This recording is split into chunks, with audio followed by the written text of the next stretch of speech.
Don't miss the Can-Am Holiday Volleyball Showcase, North America's premier men's volleyball event.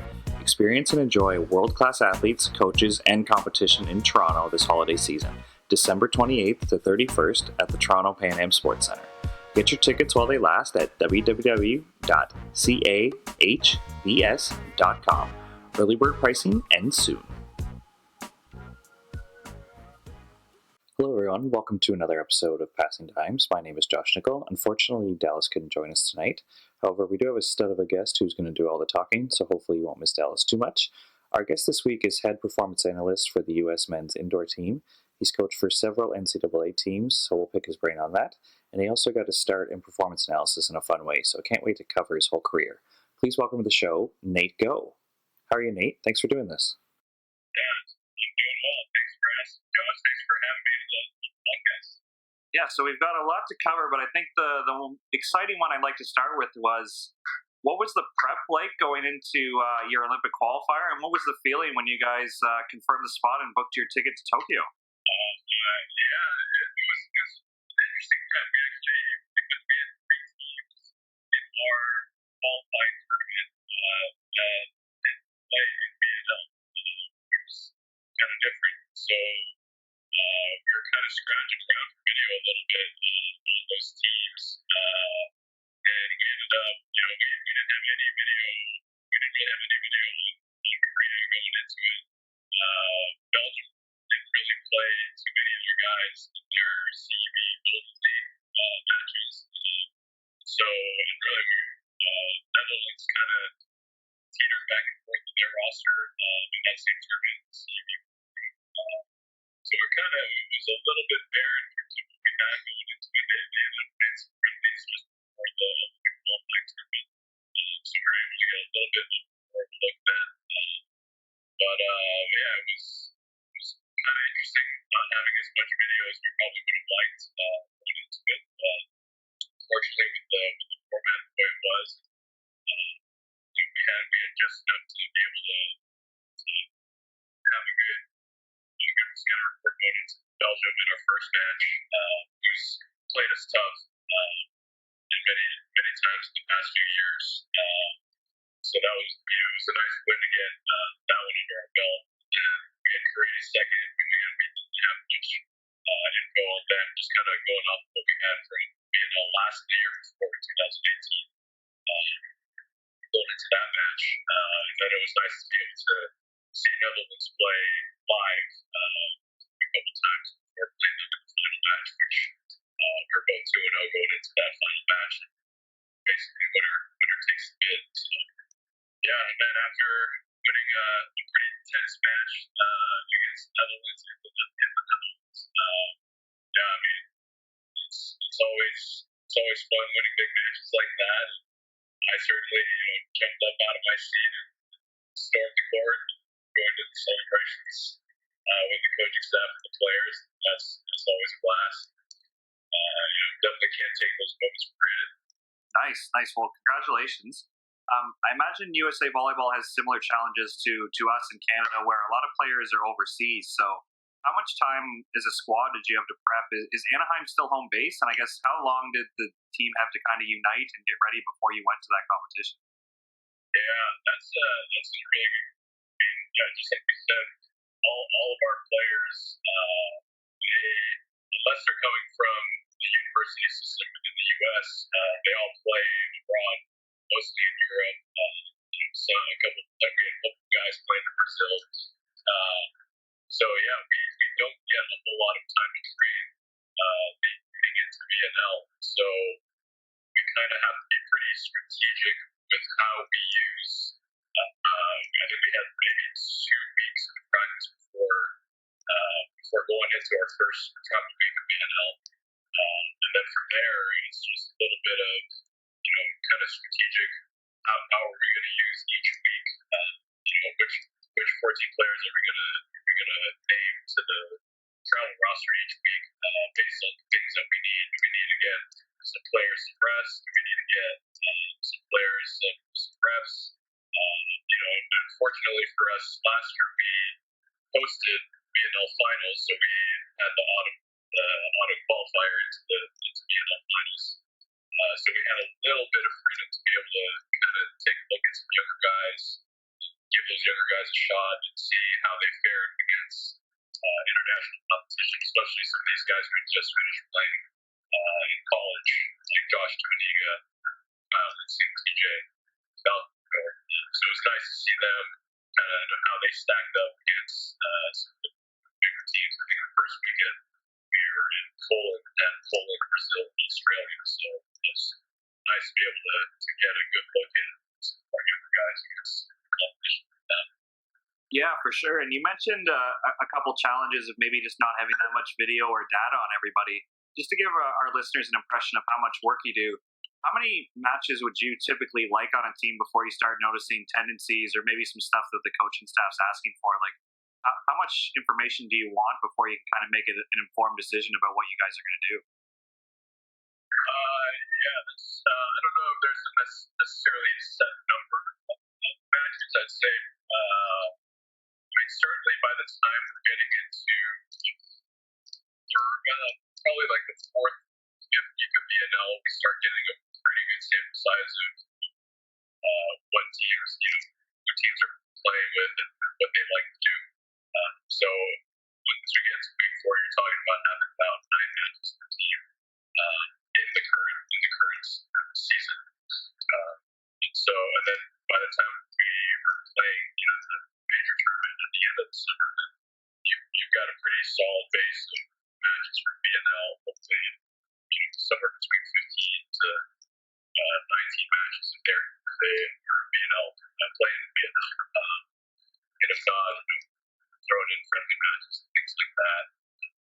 So yeah, I mean, just being able to go through those matches.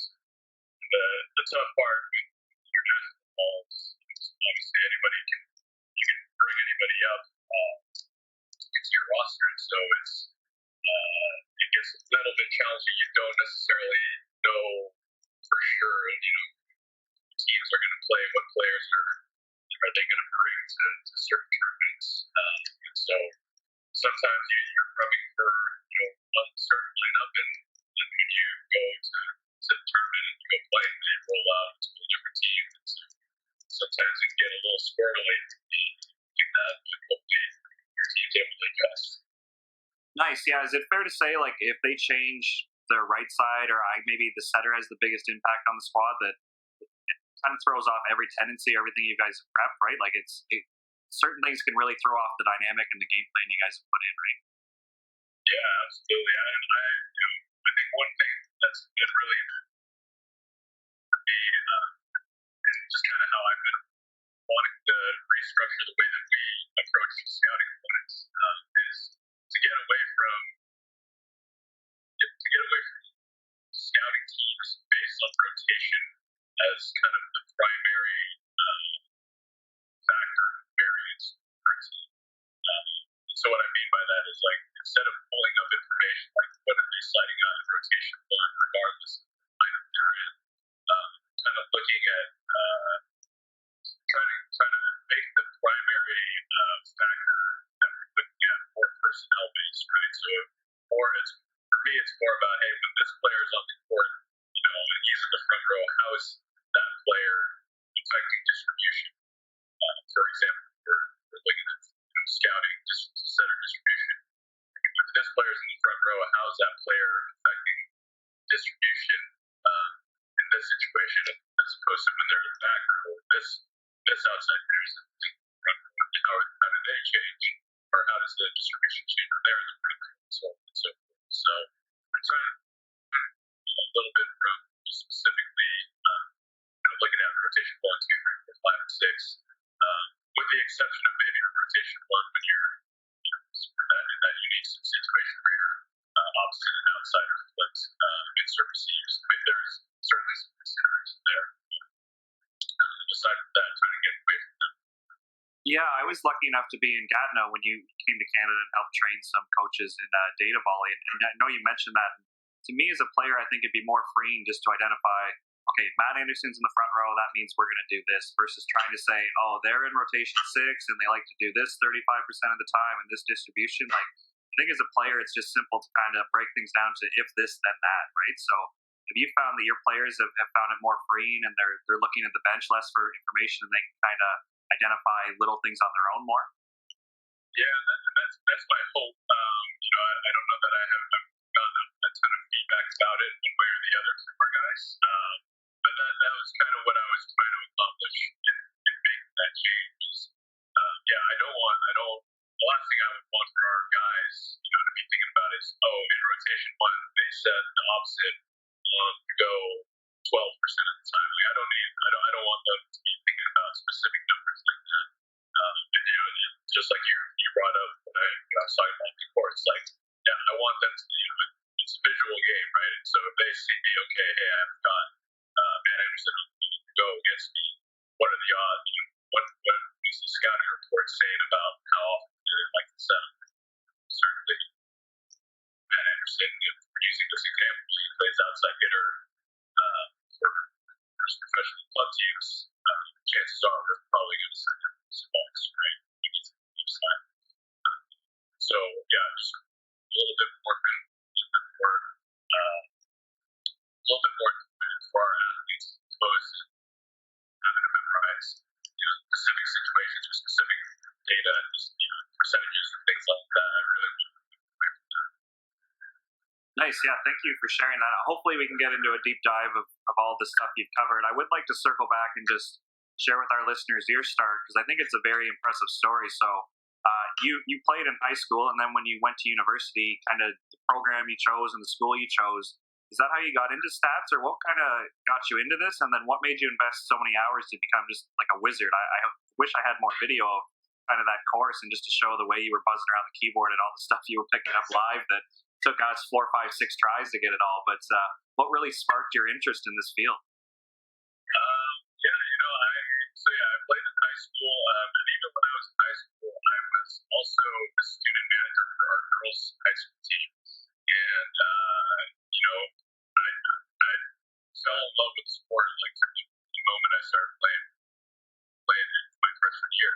And, I was taking stats and pen and paper for high school team, for girls' high school team. And when I graduated from high school, the girls' high school coach at my high school kind of encouraged me to reach out to the head coach at Cal Poly, where I did my undergrad, before I even stepped foot on campus to start my first class, and just reach out and see, hey, like, you guys need any help? Like, I'm a student manager for girls' high school team, and I'd love to be involved and do that for you guys. So it was kind of just, I wanted to just be around the sport. At that point, I knew pretty early I wanted to be a teacher. Actually, that's my original plan was actually to be a high school math teacher. I just really enjoyed the teaching aspect, the student teacher relationship, and so that's kind of where it started. And so same thing with my freshman year at Cal Poly. I was a student manager. Taking stats with pen and paper and transferring that data over into Excel, and then that's kind of what spurred me learning how to use Excel at a high level, just finding different ways to present the information to our coaches. And then after my freshman year at Cal Poly, the volunteer assistant at that time, Brady Halverson, had a pretty nice beach career after graduating from Cal Poly.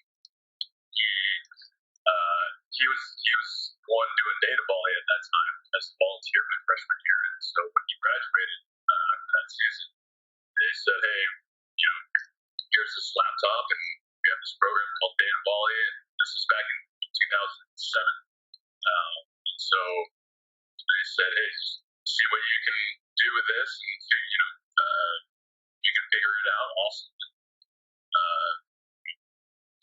Whatever you can do, just take it and go crazy with it. So I took Data Volley back to my dorm and fiddled around with it, and a couple months later I came back and I said, hey, here's all these things that you can do, and showed them like how they have auto-populated worksheets and being able to sync all the code and video and all that kind of stuff. So they asked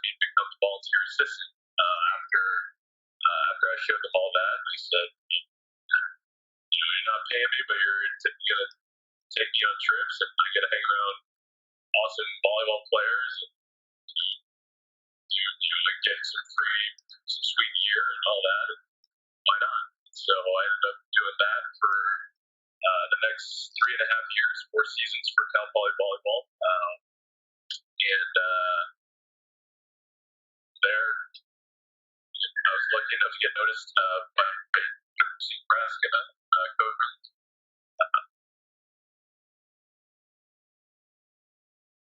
We had a match against them after that. Actually asked if I would be interested in coming and doing grad school or doing data volley for their program. And certainly, we know the history. I guess most people who are listening in on this podcast would know at least some history of the Nebraska volleyball program. So that was kind of a no-brainer. So yeah, I ended up there for 3 seasons. Then I got to coach at University of Portland for 1 year after I finished my master's at Nebraska. And then kind of out of the blue after my first season with Portland, I got a call from the men's national team assistant saying they had a position, the technical coordinator position was open. This was in the end of 2014 and the beginning of 2015. And they were recommended to me, or I was recommended to them to see if I was interested in the job. And so when you get that call, it's pretty tough to turn down. And so that's how I've got to where I am ever since. Yeah, it's been a wild ride. I'm certainly incredibly grateful and fortunate to be where I am today. Yeah, definitely. Any chance you were in Nebraska when Canadian superstar Sarah Pavin was there? She was just before me. I think she graduated in 2007. So actually, one of my first road trips to Cal Poly was playing against the University of Nebraska in Lincoln. And so I think she was on the team back then, my undergrad, but I didn't have the fortune to cross paths with her while she was on the team when I was there. Nice. So you shared how you kind of self-taught yourself this program. Is it true that you would go back to your dorm and you would practice data volley when everybody else was, watching football or playing video games? Like you were pretty hooked and pretty self-taught on this? Yeah, pretty much. Honestly, like I had my laptop playing, ironically, Cal Poly versus Nebraska from 2006, and I would just watch that video over and over again. And for anyone who's listening that does data volley now, at the time you couldn't watch the video within the program, right? And you couldn't sync. It wasn't syncing the codes as you were watching the video within data volley. So I had to watch it on a separate screen, and that's kind of how it forced me to get it, because if I messed up, I would have to add a stop code, and then you would sync it up to stop, and you have to find the next play that you're good at, and then sync it from there. And so the less that I can pause video and just keep on rolling, the better I would, the less work it would make for me when I didn't sync the video. And so yeah, honestly, that's kind of what I attribute to kind of allowing me the cheap practice in data volley, I suppose, to kind of get just as proficient as I am with that. Yeah, for sure. That's awesome. You mentioned you started off as just a pen and paper guy. Is there anything you would recommend maybe to a high school or a club team coach that maybe they don't have access to data volley, but there's a few things that you think every team should kind of track for their own performance? I don't know that there's necessarily a one side, one stat fits all kind of a thing, and I think as a coach, if you can identify like, hey, there's something going on with some aspect of our game, right? Whether that's maybe it's our out of system attack or it's our in system attack, then really it's more about, hey, can we find a good way to track that information, and then be able to look back at that information, and can that help us diagnose what we're perceiving isn't working so well, right? And obviously that's very individual from team to team. And so instead of saying, hey, is there one stat to look at, across the board, I would say, Can you find a way to just really, in a simple way, measure the things that you want to understand better that you think are going to help your team? Does that make sense? Yeah. That's For sure, yeah. So with you kind of always being at two levels, where you're at the college and university level, and you're also at the international level, do you notice a big jump? Like what kind of sets apart the international level right now? Because the NCAA is an extremely high level, but are there any trends or differences that you notice that kind of stand out right away? Yeah, I think certainly the biggest in international and all of this, just the physicality, right? Really at the highest level of NCAA or even Canadian university teams, like you're going to get some really good, hopefully will progress into volleyball. But obviously, kind of like the same as when you go from high school to college. Like the speed of the game, certainly, and the physicality of the players, those are always going to be probably the biggest jump, the biggest factors, right?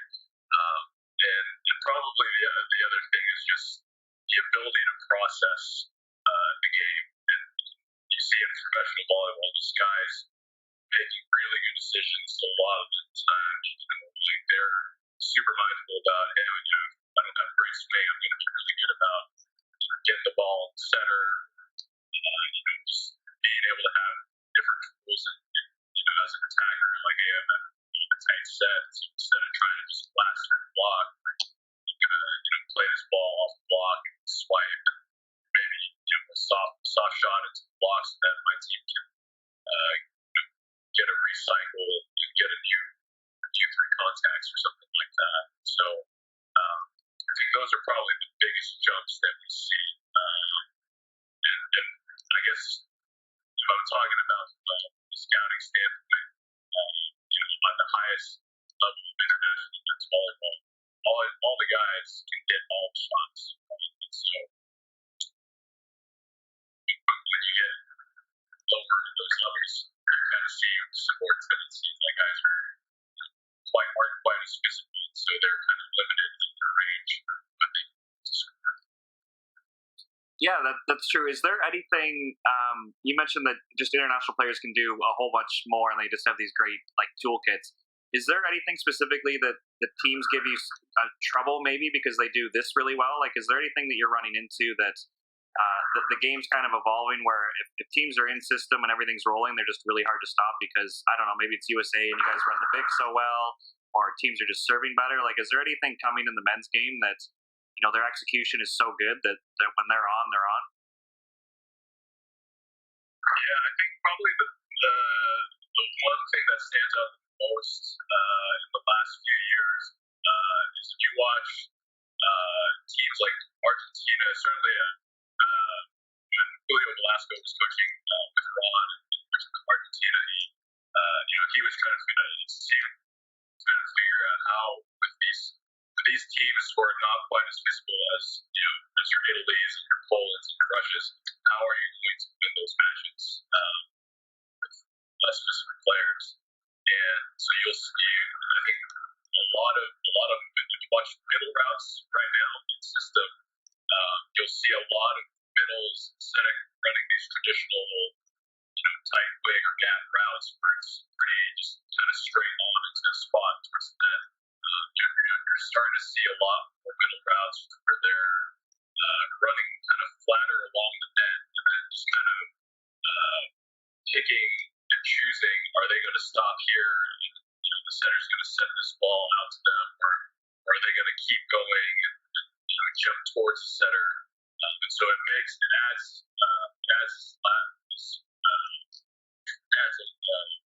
this variable of where is this middle going to hit this ball?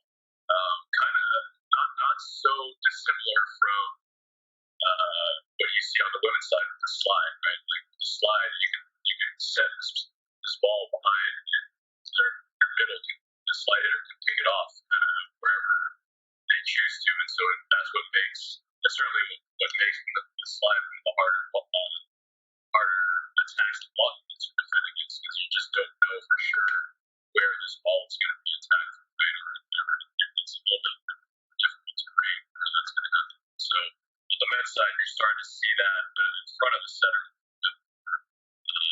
with these kind of drifting, floating routes, as we call it. And so a great example is our first match in the World Cup against Argentina. They played incredibly well, they passed really well, and we could not stop their middles because they were just doing that. I mean, they're running that offense really well right now. You see that certainly with some other teams. Iran still does a fair amount of that. Certainly we've been working on that system of offense. I think even Canada has been playing those routes too. So if that's the trend, do you ever see the slide coming into the men's game, or what, in your opinion, makes that so effective in the women's game that the men's just haven't adopted? Is it just the C ball is so effective, or what's kind of holding back the slide for both genders here? Yeah, I think that's probably the biggest attraction from the slide happening on the men's side is just that, especially at the higher levels, you're going to have opposites who are pretty terminal, even from. And so if you run a slide, it adds a layer of complexity on that right side of the court, where if you have a big stick that's on the right side, you don't want to sacrifice his ability to kill balls there with a middle who's trying to run a slide, right? I mean, there have been teams, probably most specifically Brazil, who have run slides, be it with Lucas at times. He's run a slide every now and again, and even maybe like 10 years ago when Dante was still playing, like he was hitting some slides in row one. And so I think that you don't see it a ton at the highest level, largely because of big opposites that you have. Because if you watch on the women's side, they will run that slide, and you'll see their opposite running sometimes up the middle towards the big. But on the men's side, you usually have outside hitters also on the big. So now you're taking out one of those options just to be able to run the slide. Yeah, definitely. Yeah, thank you for that. So hopefully our listeners have heard of, and they're also fans of the Coach Your Brains podcast. It's very popular in the U.S. A lot of U.S. people have been on that show, and they've shared some secrets between like Spara, Andrea Becker, and Reed Pretty.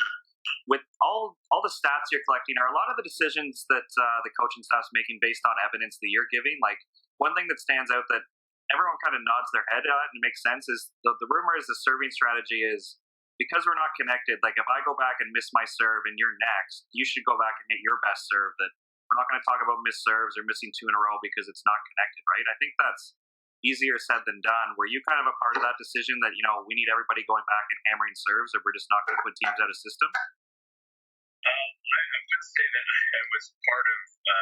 I would say I was part of the decision of of implementing that philosophy. I think that's a philosophy that Spara and Andrea Becker had come to long before I was even around. And I've now worked with both of them for the last 4.5 years now, five seasons with the national team, and I'm all in on that philosophy. The information that I have, and I think I may have even shared maybe that slide, I showed that infographic with the scatter plot, at least with our team specifically, is that it works for us, and yes, it is very hard to implement because there's so much pressure from the outside, and even certainly still from the inside, of just, it's not fun to watch volleyball when there's a ton of serves, right? But looking at the data that we have, we've seen that even in big matches, when we're serving tough, that is the bigger factor in us having success as far as winning and losing volleyball matches than it is about serving in or out. we've won matches where we've missed a lot. We've won matches where we've served in a lot. But the more defining factor in that has been matches that we've lost largely are the times when our opponents are handling our serves better than what's average for us. Unfortunately, we've been able to have some pretty good serving performances with some big matches because of that. But I mean, certainly, I wouldn't necessarily say that should be the philosophy for everyone and every team because depending on your personnel, maybe you have different strengths. But for our team in particular, we have some players who can go back and get some really good serves. So that's and then obviously we couple that with the philosophy that John and Andrew Becker have brought to the team, and that's just kind of the direction we've decided that we can go. So with your high level of experience, what advice would you give to maybe some youth coaches who we have access to a lot of the stuff that international teams are doing now, either through podcasts or internet? You can Google a lot of cool stuff. How would you determine like something that's really cool that maybe we just can't do in our gym versus something you would plug away at, right? Like if you were to watch USA right now, I'm sure every like 17U and 18U club coach is thinking, man, we got to run bigs. Everybody's got a jump serve. Did you see how they move Max Holt around? Like what would be the difference, or what's the big determining factor for you guys to determine like we can invest in this and we'll get better at this skill versus, you know what, that works for them, but we just can't pull it off? Like how patient would you be with some of these skills that you guys are doing with the youth team? Can you repeat that question? I guess my question is, how patient should like a youth coach be with like maybe the USA serving strategy? Like how long would you wait to figure out if it works for them? Or if they see how fast you guys are running the BIC, like how long should they spend training that versus, you know what, saying it works for you guys and we're just not going to be a copycat because we don't have the personnel? Like how would you suggest, installing skills and kind of being inspired by the high level versus kind of understanding your own limits, I guess? Yeah, that is a good question. Yeah, I think I don't know if this answer is going to be particularly great, so this might be one that you end up cutting out. But I think part of that is knowing your personnel for sure. What are you? I think I forget who it was exactly, but I think there's a saying that's don't do tactically when you can't do technically, right? So I think certainly that plays a factor in should you be doing something? Is there something that you can do if you cannot be doing something technically, whether that's a physicality issue or whatever it is, then maybe that shouldn't be something that you're trying to do tactically. And then on the other hand, it's also what do you value as a coach, right? So what's important for Sproul, certainly that serving philosophy, as you talked about, that's an important factor for us, and certainly that's how we've kind of trained to have success, or at least that's a big factor in our success. And he's willing to endure the negative aspects of trying to implement that philosophy. Hearing it from the outside, like, "Hey, you guys missed some serves. You guys need to make more serves." Blah blah blah. And can you be able to withstand that external pressure and know that's you're being true to your own philosophy, and B, if you have the data to back up that says, hey, you're having success with these certain stuff, not necessarily whether it's in or out, then can you stick to those guns even though it's uncomfortable because you're getting so much pressure from the outside? I don't know if that answers that question. No, that's great. Has there ever been a situation with either your NCAA teams or with Team USA where maybe the evidence is leaning one way, but you like the coaching staff or maybe yourself still want to plug away? Like, is there? You're very technical and very data driven, but is there like kind of an art science battle that you kind of experience sometimes? Oh, absolutely, for sure. And I think one of the things that I've been trying to be better about with all the information that I gather is trying to add a time component to the things that we look at, because I think certainly as when I first got started, and even for a long time after that, a lot of the information that we have is just kind of, hey, we're going to look at all these matches and bunch it into an average and see what our average looks like, and where does that average compare to everybody else's average, right? And I after a while, I just didn't feel super comfortable reporting just that number, because when you bunch all these things into an average, you start losing a bunch of context, right? It's like, hey, well, your average is here, but you played a bunch of teams that maybe, they don't pass. We know that they don't pass very well, so maybe that bumped up that average. Or maybe you played a bunch of really good teams, and maybe your numbers don't look quite as good for that. And then maybe if you're looking at practice data, like, hey, maybe there was this player, had a bunch of good days, and then all of a sudden he had one really bad day. And if you look at the final average number, he doesn't look like he was so good there. But if you were able to kind of tease out that timepiece and show, hey, like day by day, the cumulative average was actually really good up until this day, and then you can go back and diagnose, like, oh, hey, what happened on this day? Maybe he, his dog died and just wasn't really feeling great and didn't have a good practice. And so being able to kind of tease that kind of information out has really helped just bring some more context and bring some better understanding into our decision making with some of that data. Yeah, you just touched on the importance of context, maybe more in an NCAA setting, just because there's so many more teams than maybe internationally. What are some of the context things you look for right away? Like on the beach right now, we're experiencing it where we might scout a team and they just played against Sarah Pavin as the blocker and they didn't hit a lot of line shots, but maybe against a less physical blocker, they hit line a lot, right? So we're trying to look for, again, not looking at the average, but what's maybe the physicality or what's helping on the beach is just looking for a doppelganger team that might actually give a better picture for. So in your experience, again, with this mountain of data you have, what are some context things that you like to do with your teams? Yeah, I mean, exactly, just like that. Like, certainly, can I look at, hey, one of the things that I want to look deeper into is when this attacker is hitting against this blocker, what, or can I kind of make a list of, hey, when this attacker is hitting against certain blockers, are his shots different than when he's hitting against a different group of attackers? For example, if I'm looking at an outside hitter's range, and I'm seeing, hey, what can I look at when he's hitting against small setters like Tonyuti from France or against Bruce or Iran?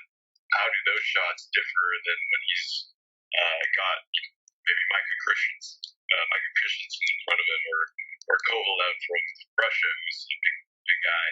Can I find different ways to kind of tease out, add that context in there, so that I'm not just looking at averages and being able to tell a better story with that information that I have.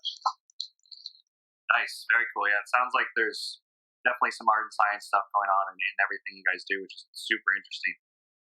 With all the experience you have, is there any player either on Team USA or international players that you've just become a fan of that, you're always statting, you're always kind of viewing the game analytically that way, but is there anyone you're just a fan of because you think they're so entertaining or they're so skilled? I'd say I was thinking about it, and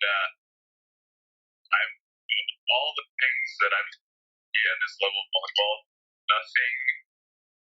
I don't think there's anything that still makes me just kind of drop my jaw other than watching Taylor Sander hit a big. That's probably the most impressive thing that I've seen, that I ever see all the time. And it never gets old for me. Even though he's run it several times a match, you could just sit there and watch clips of it. Oh, it's a thing of beauty. I mean... Now, did you guys inherit that from his BYU days, or did you guys polish it up? Like, what makes him so special? Certainly, yeah. I mean, at BYU, and then once he's gone to the national team, he's been doing it for a while under the system that Spraw's implemented. And so certainly there's been some polishing up of that, but I think there's just something to, he's maybe a little bit on the lower, below average height wise for elite outside hitters, and he's just got sweet vertical, and just when he unloads on the big, it's just fun to watch. Movember is the leading charity dedicated to changing the face of men's health around the world. This Movember, whatever mustache you grow, will save a bro. Donating to Movember will help raise funds and awareness for prostate cancer, testicular cancer, and mental health and suicide prevention. There are lots of volleyball bros growing their mo that you can donate to, or if you don't know anyone, yours truly and Passing Dime's own Josh Nicol is raising funds for Movember. Head over to mobro, MOVRO.co/Josh Nicol, JOSHNICHOL, to donate. All right, Nate, I think we've taken a lot of your time. Thanks again for making the time to do this. I don't know if you've listened to an episode, but we always like to close it out with just a unique situation that maybe volleyball, it lets us travel and lets us meet all kinds of new people, but every once in a while it kind of puts us in a unique situation that we wouldn't have been presented without volleyball. So do you have anything that our listeners can kind of learn about you and maybe something that didn't go quite to plan because of volleyball? Yeah, I think this is probably more of a positive version of that, or positive answer to that. So, certainly we got to travel all over the world, which is an incredible experience. And the bummer is a lot of the times we're in the hotel or the arenas, we don't necessarily get to get out too much. But our Olympic qualification tournament this summer was in the Netherlands, and it backed up into a planned 2-week vacation that we had planned for everybody, staff and athletes included. And I opted to stay in the Netherlands and just kind of play tourist for an extra week after our Olympic qualification tournament. And it was just kind of cool. During one of the matches, normally during international matches, they have us sitting pretty far up in the stands, and we're kind of isolated from everybody. But this time they put us in the front row of the end zone bleachers, and there was a nice crowd and for most of these matches in the Netherlands, and a brother and sister just happened to come and sit in the seats next to me. I was kind of on the far edge of the front row bleachers, and it was supposed to be reserved for just team scouts, team officials, and things like that. But not to perpetuate any stereotypes, but they seem pretty friendly, and so I was just like, all right, like I'm not going to worry too much about it. They can hang out and sit next to me, and so they were sitting next to me during one of the matches, and at one point, one of them taps me on the shoulder during a break, and she says, "Hey, you have the entire row of fans behind you just staring at whatever you're doing on the laptop, like they're so I just kind of laughed.